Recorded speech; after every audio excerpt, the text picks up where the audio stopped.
દીક્ષિતભાઈ, આ 10મા પિકિંગે તમને રોયલ સિમલાના આવડા ફ્રૂટની આ ક્વોલિટી દેખાઈ, તો કેવો અનુભવ રહ્યો આ વખતે રોયલ સિમલામાં તમને? સાહેબ, આ રોયલ સિમલા તો સારી જાત છે. મને અત્યારે 10 પિકિંગ થઈ ગયો અને 11મું પિકિંગ ચાલુ છે. બરાબર. અત્યારે 100 બોક્સ તો મેં ઉંમરથી વીણી કાઢ્યો. હજુ અત્યારે 30 બોક્સ મારે ચાલુ છે અને સારી છે, ક્વોલિટી ફાઇન છે એની અને વજન પણ સારું છે અને માર્કેટમાં ફટ દઈને જતું રહેશે તરત જ. આ છે સિજન્ટા કંપનીની રોયલ સિમલા. તમે આજે 10મા પિકિંગે જોઈ શકો, ફ્રૂટ એકદમ યુનિફોર્મ, નાના ફ્રૂટ એકદમ તમને હજી શેપવાળા દેખાય છે.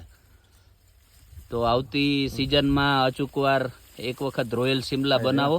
આજે 31 માર્ચ 2025 જબરજસ્ત સેટિંગ થયું છે અને અહીં જોઈ શકો તમે દરેક ફ્રૂટની ક્વોલિટી.